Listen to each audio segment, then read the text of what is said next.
Doctor Ram Manohar Lohia Awadh university के BA प्रथम semester के हिंदी साहित्य की पहली इकाई कवि विद्यापति, जिनका जन्म 1350 ईस्वी में दरभंगा के बिस्फी गांव में हुआ था।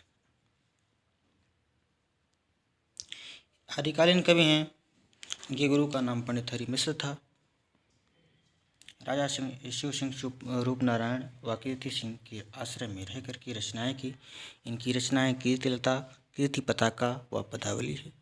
पदावली के कारण इनको मैथिल कोकिल कहा जाता है।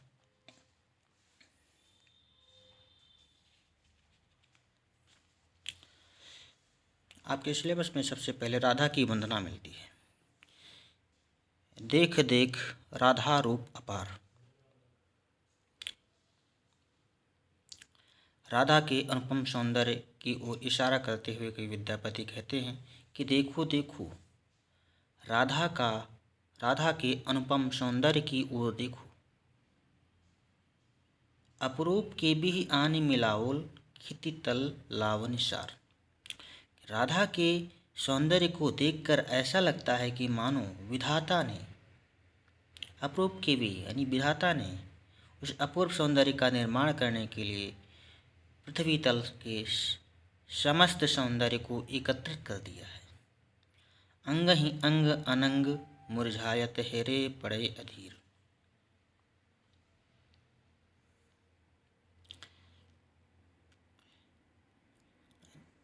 उसके शारीरिक सौंदर्य अथवा उसके एक एक अंग को देख करके जो अनंग यानी कामदेव हैं वो भी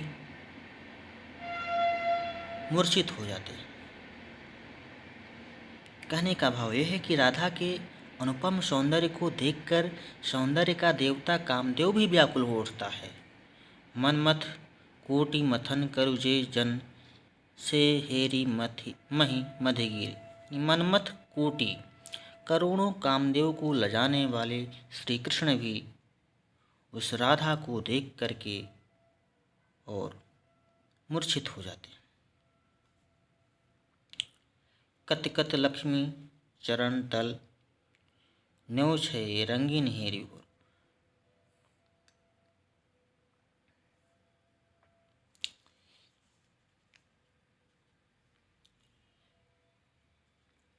कवि कहता है कि राधा की सुंदरता को देखकर कितनी ही लक्ष्मियां अपने आप को उसके चरणों में न्यौछावर कर देती। कत कत यानी पता नहीं कितनी लक्ष्मियां ऐसी हैं जो उनके सौंदर्य को देखकर चरणों में न्यौछावर हो जाती हैं, और पता नहीं कितनी सुंदरियां उनके सौंदर्य को देख करके मुग्ध हो जाती हैं। वह सुंदर नारियां अपने मन में अभिलाषा करती हैं कि वे राधा के रूप यानी करु अभिलाषा करती हैं। मन ही मन में पद पंकज और उनके चरण कमल को हमेशा अहो निशि यानी रात और दिन कोर अंगोरी अपने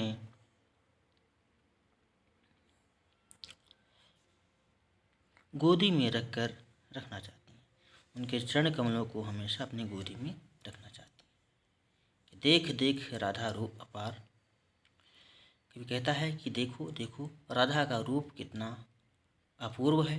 अपूर्व के भी आने मिलाओल खिति तल लावनिसार कि उस अपूर्व सौंदर्य को बनाने के लिए ब्रह्मा को पृथ्वी तल के समस्त सौंदर्य को एकत्रित करना पड़ा। अंग ही अंग अनंग मुरझायत कि उस शरीर के किसी भी सौंदर्य वस्त्र आदि से अंग प्रत्यंग दिखाई देने पर ऐसा लगता है कि जैसे जो अनंग है कामदेव है वो भी मूर्छित हो जाता है और उसे ढूंढना पड़ता है। मनमथ कोटि मथन करु जे मन। जो करोड़ों कामदेव को लजाने वाले श्री कृष्ण हैं वो भी उनकी सौंदर्य को देख करके धरती पर अधीर हो जाते हैं, मूर्छित हो जाते हैं। कत कत लक्ष्मी, पता नहीं कितनी लक्ष्मियाँ उनके चरण तल को उनके चरण कमल पर न्यौछावर हो जाती हैं। पता नहीं कितनी सौंदर्याँ हैं जो उनके सौंदर्य पर रिझ जाती हैं, मुक्त रहती हैं, करु अभिलाष और ऐसा अभिलाषा करती हैं अपने मन के अंदर। मन ही मन पद पंकज और उनके चरण कमलों को रात दिन अपने गोदी में रखना चाहती हैं। नेक्स्ट देखते हैं श्री कृष्ण प्रेम।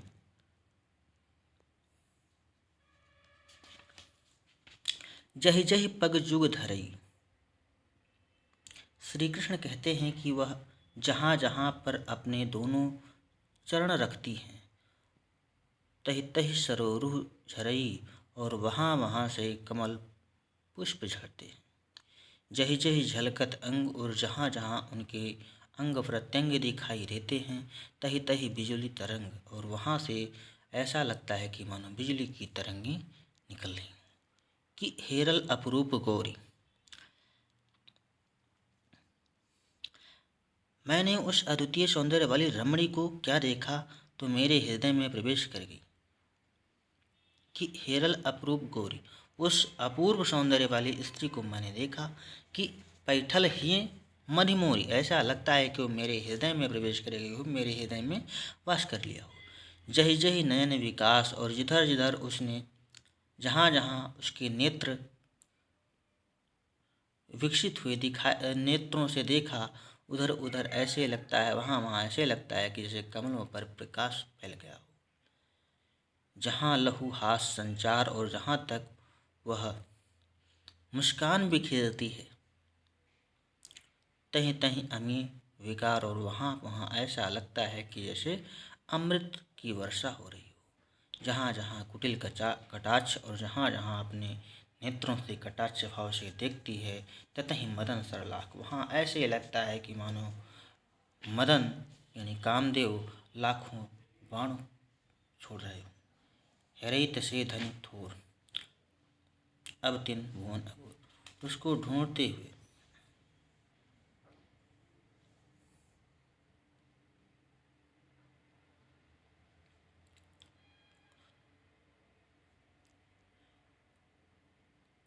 चारों तरफ देख रहे हैं, लेकिन अब ऐसे लगता है कि जैसे वह अब तीन भुवन अघोर हो, तीनों त्रिभुवन में व्याप्त हो गई।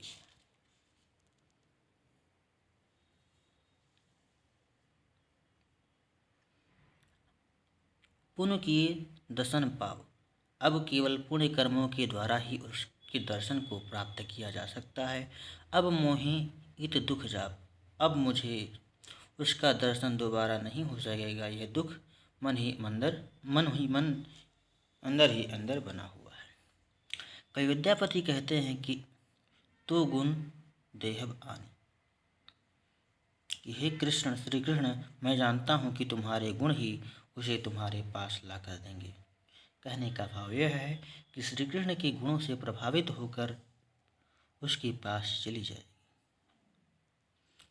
राधा प्रेम।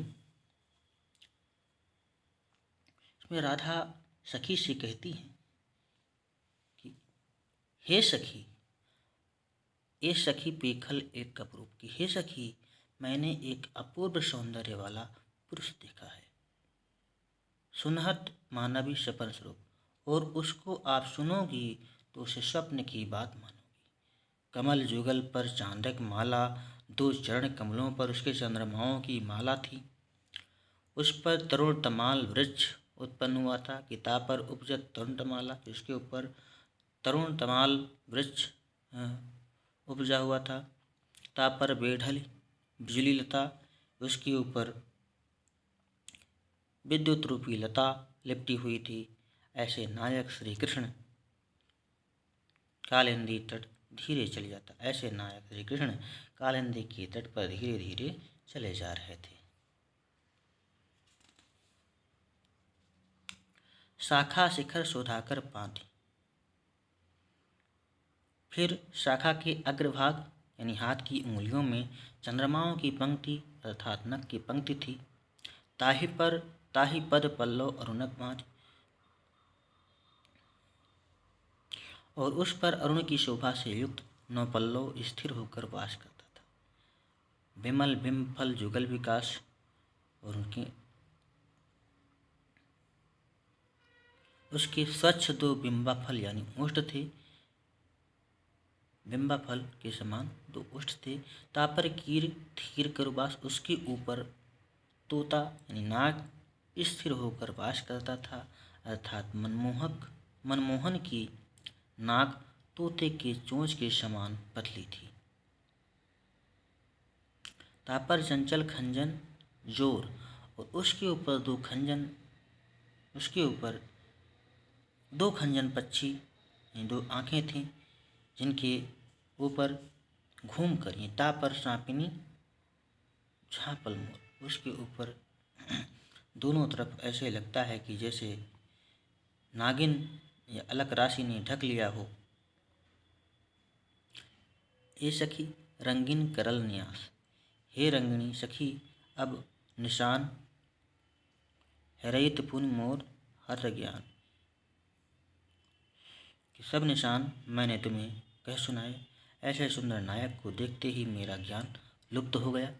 कवि विद्यापति को ऐसे रस का भान होता है कि सुपुरुष मरम तुहु भल जान, कि ऐसे सुंदर नायक को देखते ही मेरा ज्ञान लुप्त हो गया। नायक के सौंदर्य को देखकर नायिका के मन में दर्शन जन्य प्रेम उत्पन्न हुआ, इसी से वह अधिक बेसुध हो गई। कि विद्यापति को ऐसा रस का भान होता है कि सुपुरुष मरम तुहु भल जान, कि सुंदर पुरुष है उसके मर्म को आपको भी समझना चाहिए।